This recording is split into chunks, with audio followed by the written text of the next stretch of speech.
I started running again. Oh, you said you were sore. I was curious. I mean, don't know what you've been up to. No, I started running again a couple weeks ago, and it's hurting. I'm out of shape. I mean, that's a good point. I honestly think we've reached the age. It's now the kind of thing that I can't stop doing. Because, I've never stopped running since I picked it up 4 or 5 years ago when you got me back into it. And I think part of the reason I don't quit is because I don't know if I could, get back to doing it. Dude, it was a terrible mistake to stop. Yeah. I mean, I think I needed it mentally and not physically, but definitely needed a mental break from it. But holy crap. Yeah, I don't 2 miles is hard.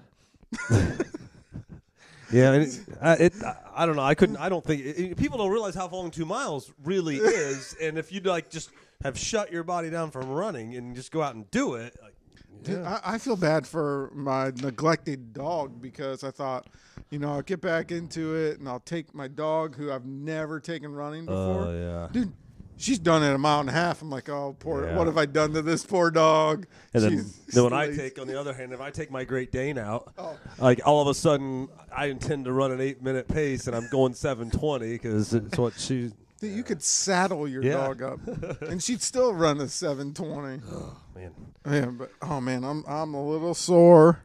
I'm starting to feel like I'm getting back in shape a little bit. So good. Well, I ran 4 last Sunday at a respectable, 9 flat, not too hard. So that's fine.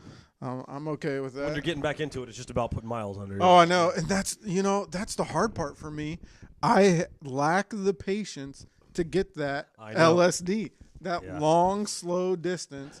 I really struggle with that. And I even noticed it right now. For the last 2 weeks, I've had an ass kicker of a cold. I can tell. And even still, there's a timbre in my voice, isn't there? Yeah, but whatever a timbre is.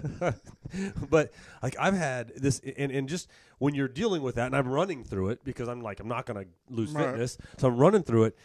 And when you have decreased lung capacity, breathing, an 8:30 mile for a person that's in shape feels like I'm trying to run about a sub-6. Everything hurts all the time when you're trying to fight through a cold. But that's what it's probably like to run at altitude. Speaking of cold, have you just something? Just this, I'll set the stage. I'm at work last Tuesday. I'm for the most part over the cold. I'm getting towards the tail end of it, but I'm at work, but I'm fighting the cold bad, real bad. I open up my desk drawer, and all I've got, I bought one of those packages that had nighttime, daytime, severe cold congestion. All I had left was nighttime. Have you ever taken a nighttime severe cold and congestion during the day while you're at work? I can't. Try it. I'm telling you, it's good. It was probably the coolest work day. It was one of the most amazing work days I've ever had. There were a few moments in there where I kind of was like, I was like that 17-year-old kid that maybe would have smoked weed for the first time, like a little scared, people could tell, and I felt buzzed. I mean, because when the nighttime medicine, when you take that, normally you're like, it's 10 o'clock at night, I'm gonna lay down, this is gonna knock me cold, gonna go sleep. When you take it and you got to stay up, and so you're forcing coffee down with it, so I had 3 cups of coffee. Oh, you were trying to cut it with coffee? I'm telling you what, I think for about 5 hours, I felt like I was tripping my head off. So just a strong recommendation for me to give it a try sometime. Now don't expect to get anything productive done. I can't wake up the day after I take NyQuil. I literally can't wait. I don't know how you did it. But, it was so fun. Hey, that reminds me. Were you with me and one of our mutual friends who decided to down a bottle of Robitussin at the county pool one year? No. Oh, I'm not going to bring up the name of the person who did it. I know I won't hear this because he's got a freaking crippling drug problem. Well, now. he's in jail. Okay. He's in prison. So you know who I'm talking about. I do now. So we're at the county pool, and I was probably a freshman. So he would have been a sophomore, 14 and 15 years old. And he was like, oh, man, I heard that if you drink a bottle of Robitussin, you'll get drunk. Well, he drank a bottle of Robitussin, and the whole bottle. I mean, he probably has it like you and I are drinking a beer right now. Just faster. He chugged it. Oh wow! And he proceeded to just lay on one of the pool chairs the rest of the day. Like he probably could have seriously been messed up. I would imagine, but knowing who it was, that might have been one of the least harmful things he's done to himself. So I mean, he was 15. He probably weighed $105 at the time, and downed a bottle of Robitussin. I think it was Robitussin. But he was knocked out. Oh, man. Trying to go swimming. He was going to, his plan was, I'm going to do this, be drunk, and go swimming. Instead, he just laid in the chair. They'd have found him in the filter at some point in time. I can't believe you weren't there. No, man. I can't believe I have never heard the story. That's crazy. Well, you just reminded me of your work thing. Oh, I'm telling you, man, it was pretty fun. Like I strongly recommend it. I mean, you're not like to the point where you can be productive, but it's a good fun day. It's a buzz provided by Advil, severe cold and congestion. So strong recommendation. But I can't, man. You're more power to you. Oh man, I have a hard time taking that stuff. At home. I had 2 different coworkers come up to me and go, "You all right?" We need a drug test. Because it was obvious, like something's not okay. But it's all I had. I couldn't leave at the time. I'm like, I gotta stop this. So Plus, might have been a coffee with it, but I don't know. How you handling the time change? Physically, I'm okay with it right now. It's bugging the crap out of me getting dark this early. That's the only thing I don't like. And see, that part doesn't bug me. I swear, I'm kind of like this. It doesn't bug me that it gets dark early if it's flipping cold. Oh, yeah. I mean, I got plenty of sports on, right? I mean, for the next couple months, sport, you're good. There's no problem. But when it's a 55, 60-degree day, like you still get in November, and it's nice out, I want to go run or something like that, and it's 6 o'clock, it's dark and 50, that I struggle with that. And the temp drops so fast once it gets dark. Yeah. The first few days was miserable with the kids. Oh, yeah. Oh, man, they were especially the 3-year-old was driving me insane, getting up at his normal 6 a.m., which was now 5 a.m., and had no idea what time it was when the sun went down. Right. So. But the beautiful thing about the winter, and you and I have talked about this offline before about it, that you can fool your kids. Oh. Like if it's 7 o'clock and me and my wife, we love our kids. But we have those nights where you're like, I had enough of them. Like they're little assholes today. And I've had enough.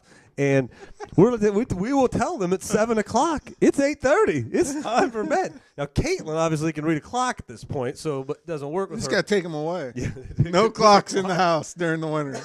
Oh, yeah, but that's the beautiful thing of the winter sometimes is that you can tell kids, oh, my gosh, it is super late. You're up way past your bedtime. Way later. Way past. Oh, does that make us bad parents? But we haven't had dinner. Look how dark it is. Look how dark it is. Here's some Cheez-Its in a bowl.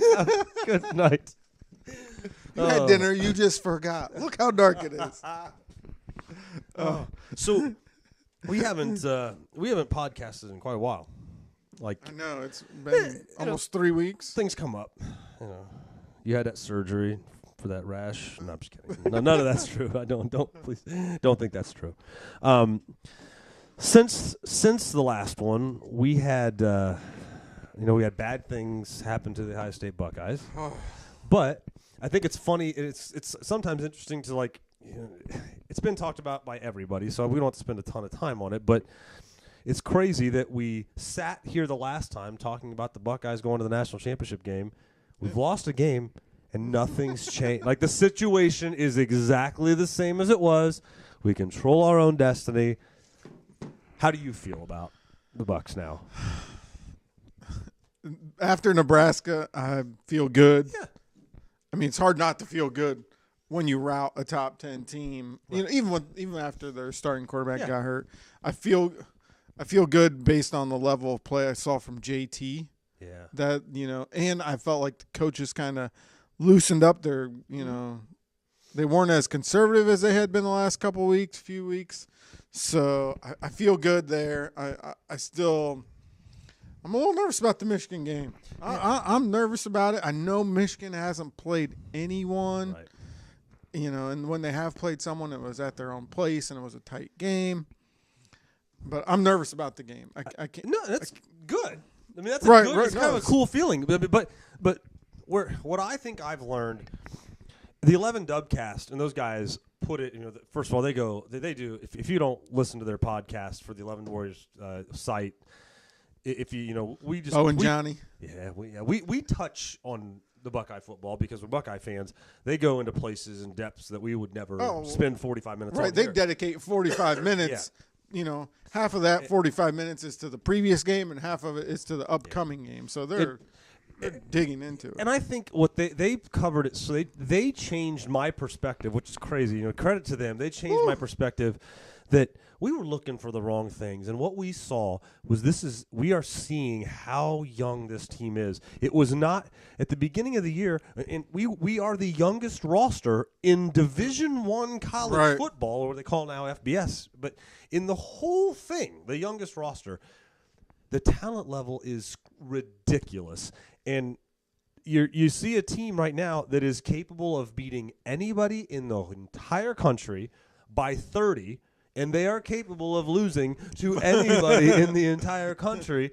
If it's just, you watch JT, he doesn't trust the kids yet. It feels like there's open receivers.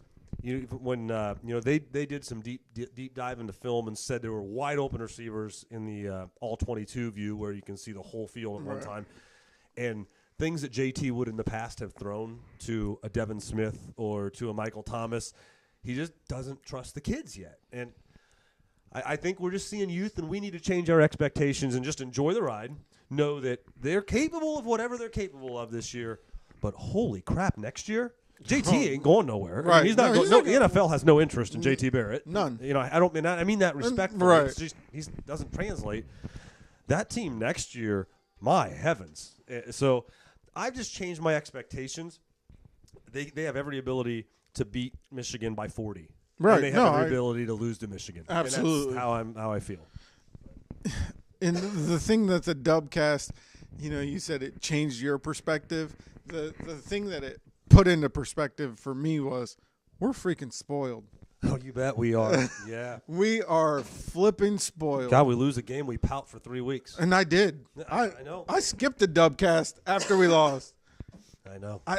I'm such a spoiled brat when it comes to the Buckeyes. We've come to expect it. Yeah. We're not Purdue.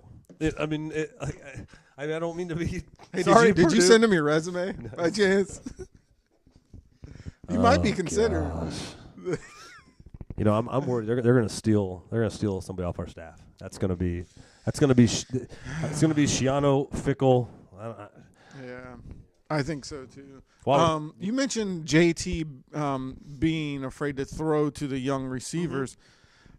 Part of my mind is that he doesn't trust himself to throw it. I lean that way. I lean that way. I mean, I get that he might not trust in those young guys, but for some reason when I'm watching, I'm leaning more towards the idea he's afraid to throw that ball into a tight spot, especially downfield. Yeah. I know. JT's a little different this year, but what I saw in the Nebraska game is his leadership. Like when you watch, there are so many quarterbacks in this game that are good in college football. I'll go inside tonight and I'll turn on whatever game. There's a Friday night game on somewhere. I'll turn it on and there's a good quarterback out there. And you can watch quarterbacks all day long in college football, but you won't see what you see with JT Barrett. He throws a 60-yard completion. His facial expression is the same facial expression as when he gets sacked for a 10-yard loss. Yep. Nothing changes with him. And he just exudes leadership, and you just feel like you're confident, like he's going to fix this. Like whatever's broken, he's going to fix this. It's not a problem. And you don't feel that way when you watch other college quarterbacks play. And there's just something about I feel calm watching him play. He's very poised. He's very poised, and his ability to bounce back after a bad play, to let it run off his back, is impressive. One of the most telling moments, it was hard for me to process at the time. Hindsight's 20/20. when it was over in the Penn State game, and they showed the sideline, and J.T. Barrett is going to each one of his offensive players, shaking their hands and picking them up and like acting like, guys, we got to get back to work. Right. I mean, like, I would have. He's allowed to sulk. He's allowed to be a little sad in a game like that. He should be more angry than us. Right. And the way that he handled that, and like you felt like with 2 minutes to go in that game, he got to work on Northwestern. Like, I mean, it was just unbelievable the way he just said, you know what, we lost the game today, and we better win next week. I mean, that tells me that his realization of the big picture is, leaps and bounds above mine, And he's well coached. I mean, it's obvious that coaches have helped him understand the big picture better than maybe other coaches might. I mean, And you see him getting frustrated with the coaching staff. Yeah. When there's a play coming in later than he'd like for it, when they're trying to keep it moving and a play comes in slower than than what he feels is necessary, you can tell he gets frustrated with that. Absolutely. And I think that's a good sign. So. And I feel good. Watching us beat a team like Nebraska the way we did, and then getting Maryland and whatever the hell Sparty's left. I mean, holy crap! Hey, did you see how much tickets were going on StubHub? I heard like $18 for the highest level seat. I saw $9.50. My Lord. Yeah, we're gonna take that stadium. That stadium's gonna be red. It's gonna be a home game. Yeah, and here's my feeling on now. It's time for some emotion. Though that's when you are, that you were nothing but a fake program that had built itself up fraudulently. When your fan base will allow that to happen. I mean, we could lose. We could have a year. It's happened in 2010, the year Fickle was a coach. 5-5. Yeah, I mean, you're gonna. But those were Buckeye fans in those seats, even when it wasn't going our way. And Michigan State Spartan fans got a little taste of success, started to feel like a big boy program, created this environment up there that it was a tough place to play. This is not an easy place to win a football game. And they have the 1 year like they're having right now, and that's going to be a red stadium. And that's unbelievable to me, and it's embarrassing. It's absolutely embarrassing for them, and it's funny because it lets me know what kind of program they were. They were fake all along. They're nothing real, and D'Antonio should get the hell out of there. Their fans have totally bailed. They weren't expecting this year. No, not even remotely close to what's going on, and they bailed in the middle of it. But they even let the year play out. No, exactly. But that takes me to one of the other topics that I had today. That is a question. I don't mean to sound super intelligent here about college football, but I watch a lot of it, and I'm amazed right now how this year specifically, I was able to see through the paper tiger programs that are out there like you think about Michigan State, Nebraska, Iowa, the Big 12. You think about these paper tiger programs, and I could see it. And these pollsters continue to like buy in, put in Nebraska where they were, feeling like Michigan State was, again, a top 8 program at the beginning of the year. Eventually, recruiting, I mean, there's a reason it's the most important thing to Urban Meyer. Recruiting catches up. You recruit 3 stars over and over and over again, you're eventually going to run out of Connor Cooks and Kirk Cousins and Le'Veon Bell, and you're going to eventually get a group of 3 stars that play like 3 stars. And a program like that needed to step their recruiting game up if they were going to ever really be what they wanted to be. I mean, let's face it, like with Twitter and Facebook and Instagram, your best recruiters are your recruits. Because they're all following each other. They're talking back and forth. Same camps. They go to the same camps. They're putting their pictures up, with the coach. And, check, that dude's having a blast on his visit. Maybe I better make a visit there. And then, you should make a visit there. We can be on the same team. Yeah. So, the 3 stars are going to recruit 3 stars. Correct.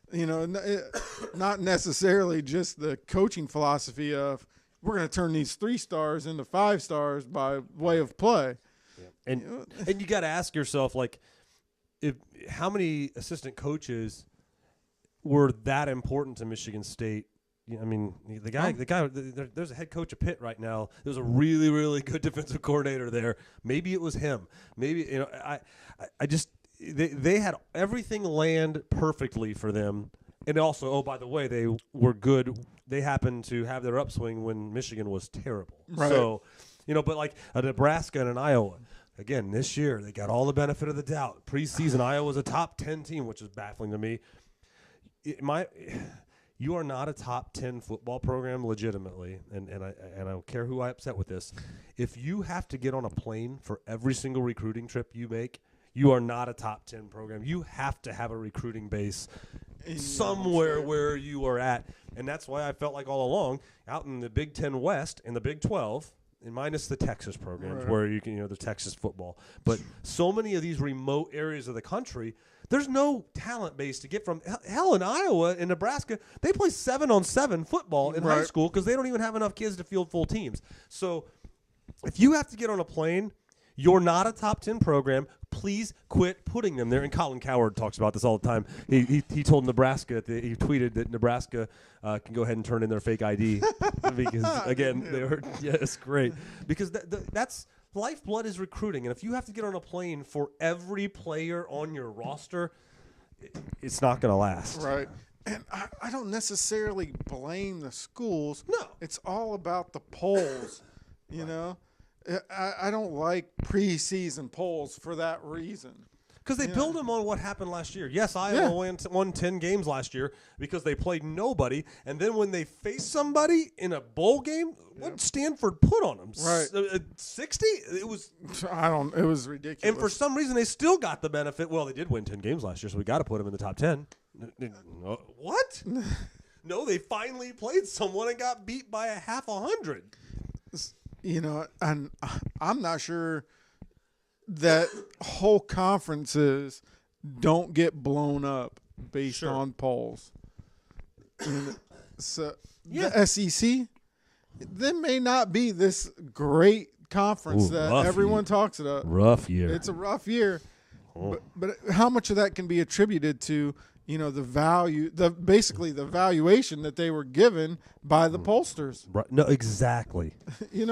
But I will say this about the SEC. In the words of Lee Corso, Alabama's going to win it all. Not so fast, my friend. There's this Florida team over there in the East. Like everybody said how terrible the East is. All of a sudden, that Florida team, what they got? They're set with 7-1 and play defense as well as anybody. I'm just saying, like, not so fast. They're ready to hand it to them. They're ready to hand it to them. And they have been since the seasons before the season started. That's what I don't like. Don't do anything until a couple weeks in. Even then, I don't feel like we have a good idea. And how now that you are on the subject, how in the hell do I get to hear people tell me that if two Big Ten teams get together, it doesn't happen at Ohio State anymore because we score a lot of points. But let's go back a few years. Ohio State, Michigan State. If we were to play that 14-10 game again, it was a terrible football game. I just watched Alabama and LSU go 0-0 into the fourth quarter, and they told me how great a football game that was. Why is that double standard existing? I that is so baffling to me, but it's every year I hear that. What a great game. How does that double standard exist? Media. Yeah, I agree. I know. We're here to fight that media. We're the new media. we're the media where we can cuss and drink great beer. Yeah. I wanted to make sure you had nothing but Fathead's Brewery tonight. This stuff is really good. I don't think I've ever had this before. It's awesome. Thank you, Fatheads. Yeah, when I saw they had their delivery of the Holly Jolly, the Christmas, I know maybe I'm a couple weeks early from like getting into that Christmas thing, but all I see when this comes out is that's fresh. Like that's right off the shelf. I'm not waiting 2 weeks. If it's out, I'm going to drink it. So. This podcast brought to you by Fatheads Assortment Packs. I'm sure they're listening. Yeah, we appreciate you allowing us to buy your beer, Fatheads. I mean, honestly, and I'm not just saying this because first of all, they're not sponsoring us. I'm not paid by them, but I don't think there's another brewery that I enjoy as much as their beer. I mean, there's other breweries that have like a beer I freaking love. But I haven't had a fathead of any of their beer that I'm like, that's amazing. They're so consistent. Yes, that's a great word for what they are. They're so consistent along all types of beer. Yes, it's awesome. I love drinking their beer. This is fantastic. And, I've never had that one either, actually. Well, there's one. I got one of each I got 3 beers, two of each one. So that's there for you. So pretty soon though, I would assume they're going to jump in the sour game. All these breweries are putting out sours, so I would expect we'll see a Fathead sour. So that's my bold statement of the day. Awesome. Well, I was another thing. I was going through our mailbag the other day. Actually, it wasn't a mailbag. Truthfully, it wasn't even my mail. So my neighbor is probably not real happy about it, but one of the things I am not getting. We are not having any conversation about the presidential election. Okay? So we're not doing that. But I thought one way we could talk politics without talking about that is to mention maybe our biggest political pet peeves. And so I'm going to give you mine because it's nonpartisan. It's like this is both sides. Right. And I just want. We just came through the presidential election. I don't know when you guys are listening to this, but it's just this week. So the election's over. We're 2 days post results. We're healing up. Everything's good. The country's come together. We're fine. Group hug. Well, group hug. But one of the biggest political pet peeve I have is when people run and either on their sign or in their literature they send you in the mail. County recorder running on. I want you to elect me as your county recorder. I am a staunch supporter of LGBT rights, or vice versa. I am running for county commissioner, and I am pro-life. First, that is one of my political pet peeves because my county recorder, like their job is to put in my mortgage into a computer system. Wait, I don't care who their stance on LGBT doesn't matter, right? And when they run for county commissioner, I want them to make sure there's adequate salt supply for the winter roadways. And I don't care if they're pro-life. They have so little impact and will never have impact. It's just always been my little political pet peeve is when people at the presidential level. You vote for those kinds of things. They nominate Supreme Court justices. They do. But when I see the local level say, vote pro-life county commissioner, I'm like, what impact is that person going to have on Roe v. Wade, for goodness sakes? So that's fantastic. I've never thought about that. They do it all the time. They're like, here's your pro-life ballot. Here's your pro-LGBTQ ballot. And I'm like, that's a recorder. I just don't care. They're good salespeople. I'm baffled by that. It's always been one of my little pet peeves, and it's always there. Every single year, you will see it on a sign: County Commissioner, pro-life, recorder, LGBT community support. Every year, so it's both sides of the aisle that do it, but it just drives me crazy. I guess my pet peeve would be that it works. Yes, exactly. That's perfect. That's perfect. But oh my gosh! Seriously. That's all you got to do is. It's no. I'm pro-life, or you don't have. You drive around now, or a week ago. There's all these political signs in yards. Some of them don't even mention a candidate. They might just say, "Vote pro-life." For what? Right. Look, you're saying. If you're gonna do it for president, I get it. They nominate Supreme Court justices. But man, there's no difference between my county commissioner being pro-life and the butcher at my freaking chief supermarket being. What about the county coroner? You think he's pro-life? Because sorry about his luck, he's pro-life-ish. Yeah. Oh my gosh! It's always been one of those things that has baffled me on both sides of the aisle when they put something completely irrelevant. I don't care if you were if you come out and say, I'm running for county commissioner, I support Hillary Clinton. Great, but I need you to make sure that the sheriff's department has adequate funds to run. You have no impact on anything on the national scale. That's a very good point. Yeah, it's always drove me nuts. But that's from the mailbag. I promise. I thought you meant someone like emailed us some questions. I thought that's what you meant by mailbag. I was pretty excited. Just went through the neighbor's mail, see if there's anything good in there. So what kind of mail was your neighbor getting? Oh dear. So back in the sports realm, I want to make sure if there's anything else you want to touch on. We're only a half hour in. We got all kinds of time. One of the big debates right now, not really debate, but why are the NFL ratings down? Oh, man. And right before you got here, I just saw a tweet about how college football ratings are up this year. So it's not a football thing. And so I want to get your take. We've all heard a little bit over the last couple weeks about different reasons. I love that the commissioner's thinking about it. The commissioner's already said we're thinking of eliminating some of our ads. And Mike spoke about it this morning. That I didn't hear Mike. Yeah, they said that what happens. You go score a touchdown. Every play gets reviewed. Every scoring play gets reviewed. You kick your extra point. You go to commercial.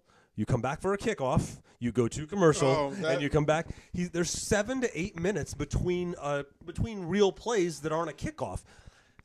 That's something, I think. I think it's great that the commissioner sees that. I have some other thoughts, but I want to know what you might think might be impacting it. I got to start off by saying that commercial after the kickoff is the most annoying thing on TV. Oh. I'll watch the Kardashians before you make me sit through that commercial. It's so annoying. But seriously, my thoughts on the declining ratings, I think the NFL has inundated the market. People are beyond the point where they are willing to consume. So the Thursday night game, the introduction of the Thursday night Terrible game. football in those games. Yeah. It just is. And I hear people saying that the reason that the ratings are on the decline is because the quality of the Thursday night game is low.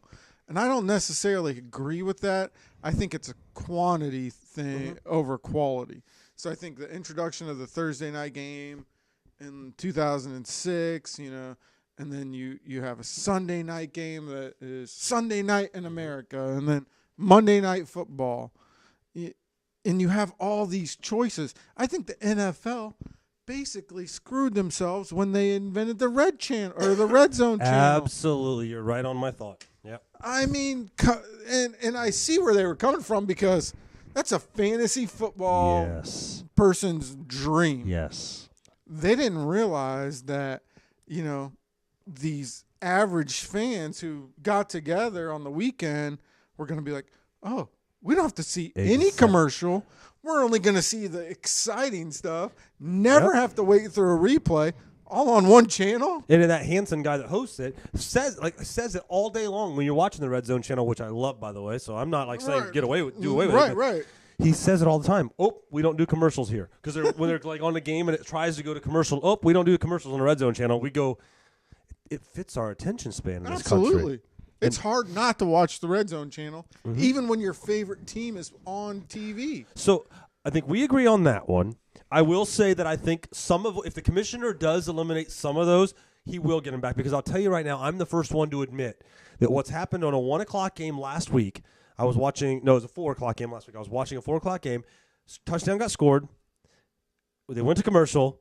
They kicked the ball off, did another commercial. I flipped to the Red Zone channel. So I left because of those. So my thinking is if he really can figure out how to go kick that extra point and then let's get the damn kickoff team on the team and let's just go, that'll help. But I also think there's something because I have to go back to college football ratings are flying and getting better every year. So it's not football. I believe Richard Sherman, who I believe oftentimes just needs to shut the hell up, but I believe he's 100% right on about the no fun. Oh, yeah. That we score a touchdown, we put this much work into this, and we do anything, and we get a flag.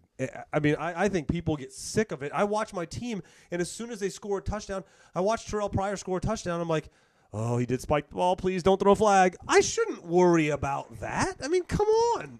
And he did say, the commissioner, to his credit, said we're going to review that this offseason, but I do think that affects things. But, at the same time, when I'm watching Ohio State, when they score a touchdown, what I love to see is them hand the ball to the ref. I agree. I'm not paying attention to the celebration. I know. I think the NFL is such a marketing kind of league. The players are trying to market themselves.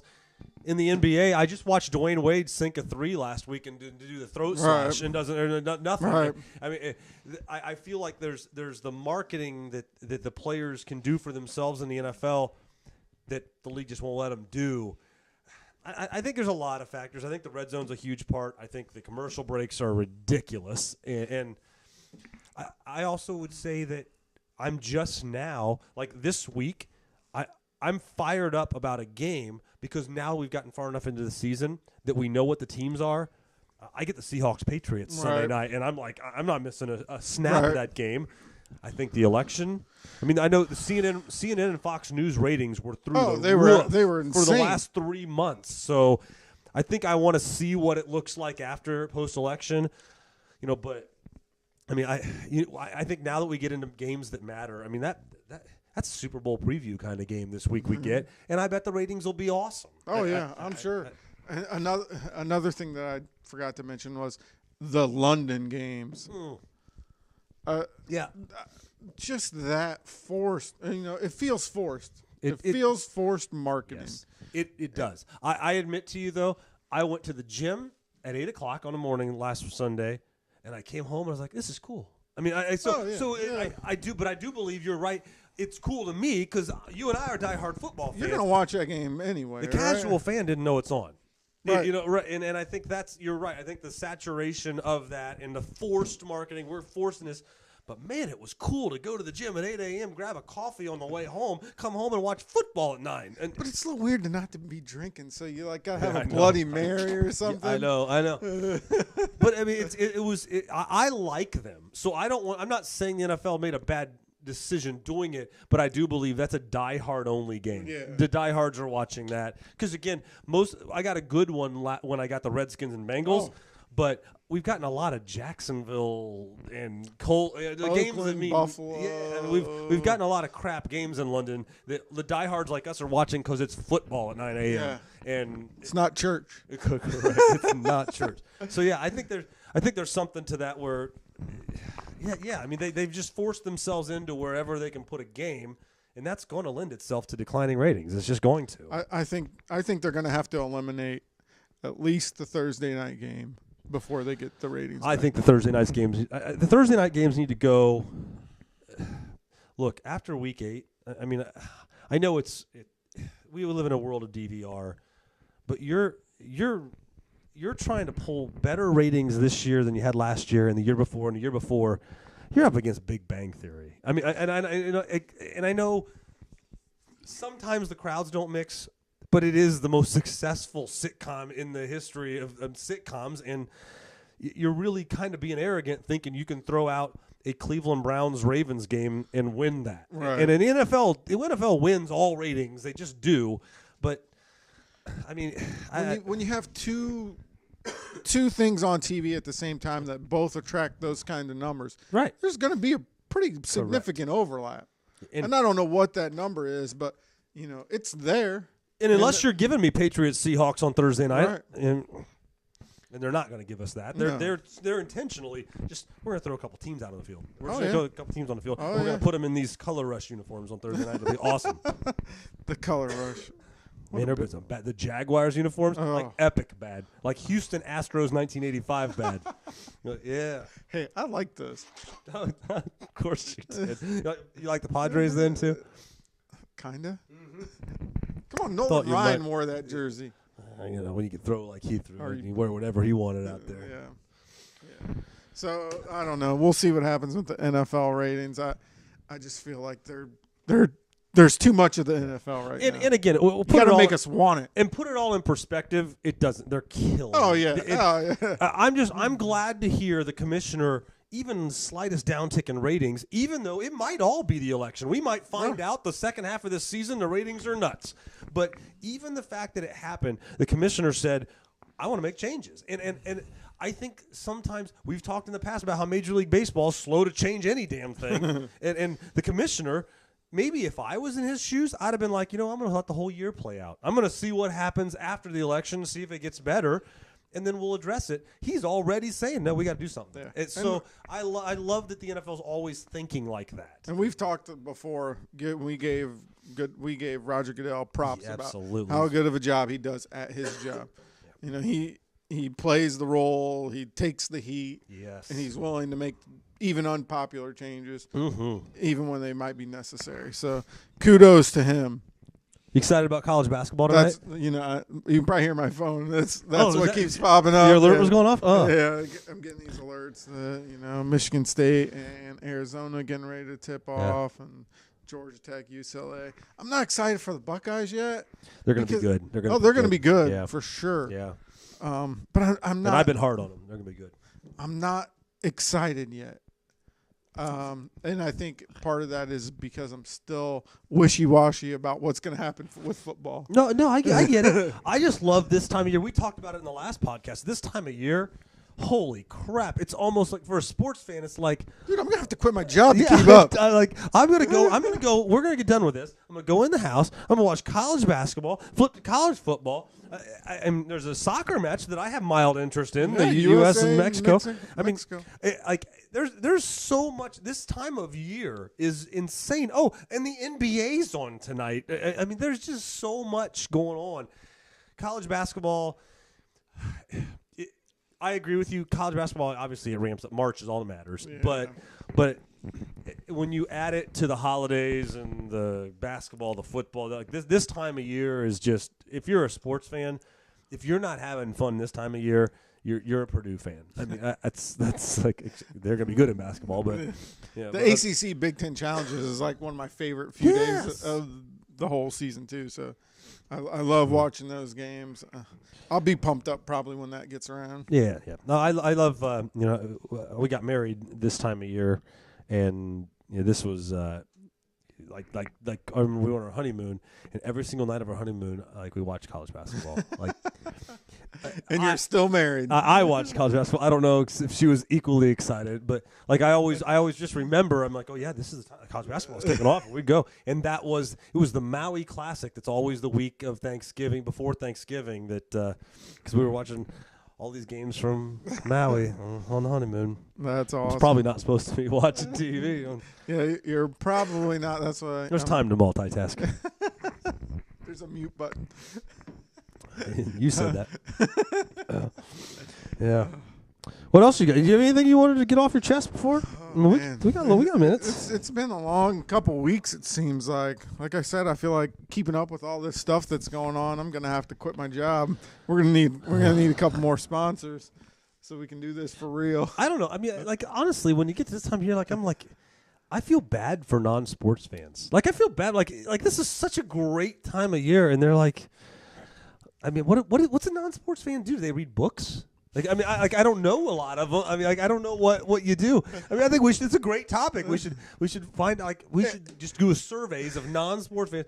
What do you do? If we happen to have any non-sports listeners, non-sports fan listeners, please send us a message and let us know what you do from November until March. What's your day look like? Honestly, I picture myself waking up and just scratching my head, and I don't know. I got a question for you.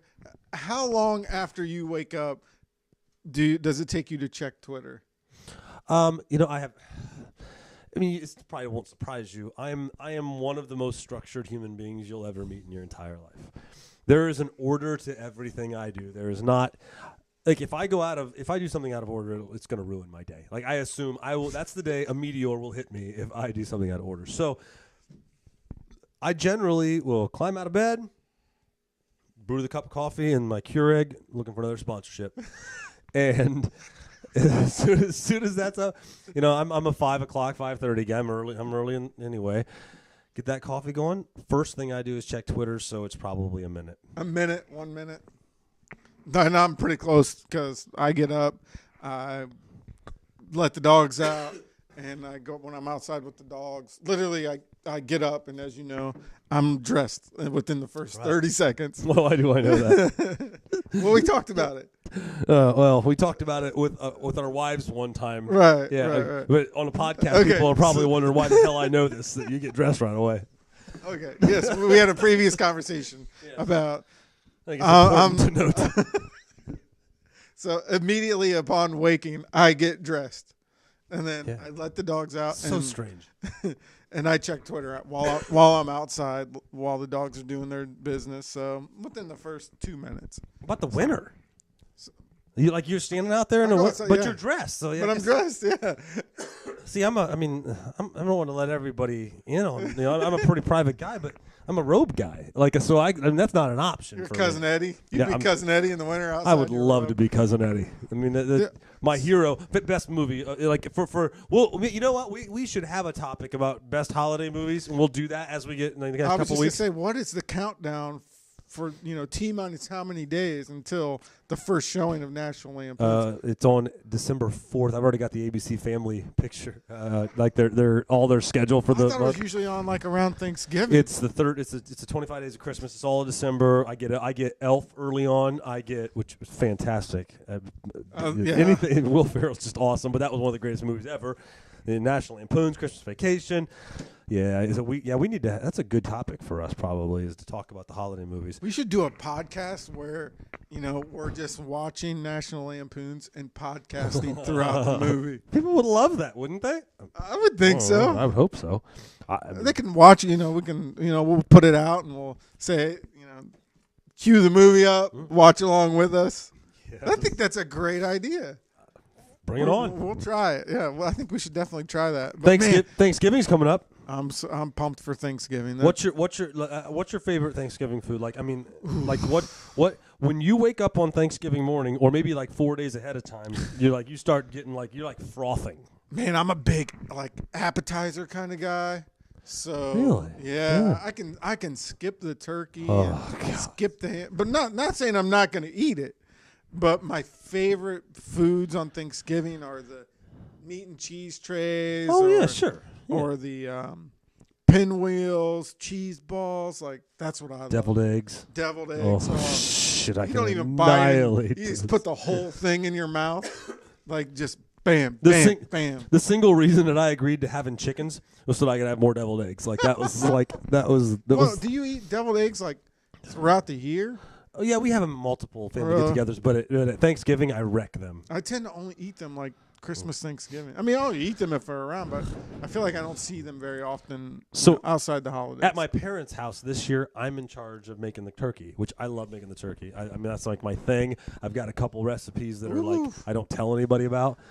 Wait, have you ever made a turkey before? Oh, yeah, I made many. Well, I do a turkey every year at our house. So I'm surprised to hear that. Oh, I do turkey every year. And it's kind of my thing. And this year, I am making a 6-legged turkey.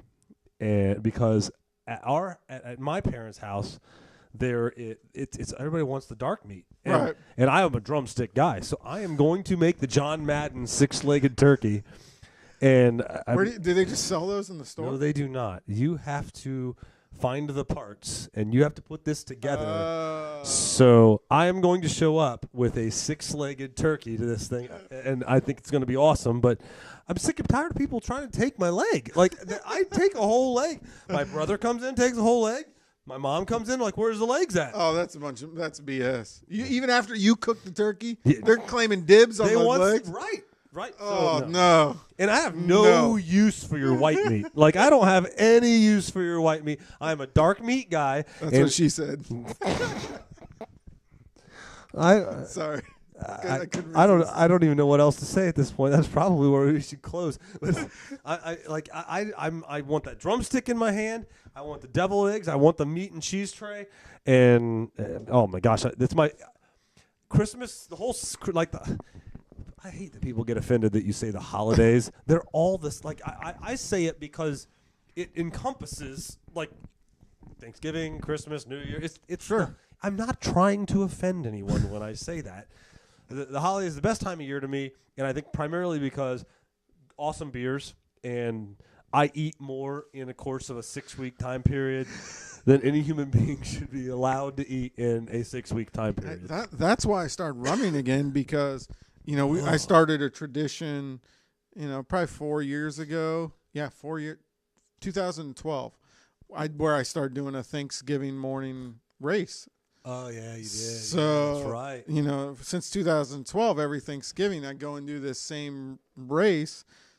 Makes me feel good, when I get done and know that, I just ran this race so I can pig out all day. So I had to start running, or else I might have had to walk during that race. Yeah, that's embarrassing. As a runner, you don't ever want to have to do that. It's flipping hilly. So Yeah. I had to get in shape, and all in the name of eating a lot of food on Thanksgiving. I'm pumped about Thanksgiving. Oh, I love it. I mean, they're like, it's hard to find a better holiday. Like, what do you do all day? I eat and I watch football. I mean, we're going to turn the Cowboy game on, we're going to turn the Lions game on, and I'm just watching football and eating more than the Surgeon General recommends me eat. Like, how is that not an amazing holiday? We should have a podcast competition. We need to count calories on Thanksgiving. We'll each download an app. It's a great idea, app, and you have to promise to log. I will absolutely promise. I have no problem with that. And whoever logs the most calories wins. Oh, man. So I got to find out online if you measure turkey by the pound, because like the way that I eat, like I can figure out a piece of cheese, I can figure out a piece of a deviled egg, but like what's turkey weighed by? Like, is it the pound of turkey that you put down? Because the serving, they'll have to be set hours since I do that race. So obviously I can't get up and count my breakfast. Well, I don't eat breakfast on Thanksgiving Day. No. I don't. Good strategy. No, I wake up in the morning. We talked about I'm structured. I wake up on Thanksgiving morning.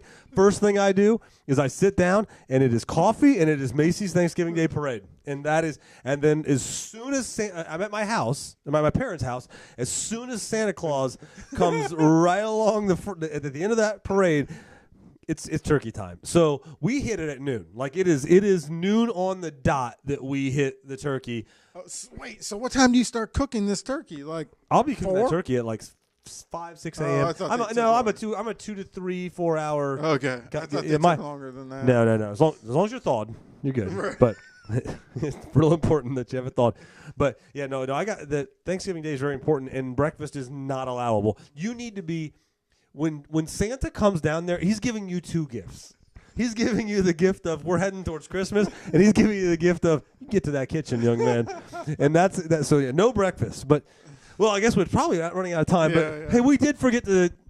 Brad brought us Larry Culpepper and said, "Hey, have Larry come to one of your podcasts." And he's going to be a staple on the podcast. I think. I love Larry. Like there isn't a commercial with Larry that I don't laugh at. I mean. The guy's got like Dr. Pepper with a big leather strap around his neck. That's fantastic. I love the gym teacher shorts. Yeah, I can't see that on TV, but it's awesome. You can Google Larry Culpepper. Yeah, Larry. Yeah, I'm sure you'll see the gym teacher shorts. Yeah, there's Larry's junk in the picture and all that, but yeah, we so thanks Brad for bringing Larry. He's a new addition to the bar, which works out, and we'll have him as an addition to the podcast as well. I think he lightens things up. He doesn't talk any shit either, so that's nice. So awesome. Well, thanks for listening. See you next time. All right, see you. So does Santa? Does he come down like right at noon or? Yes, because that's when they go from Santa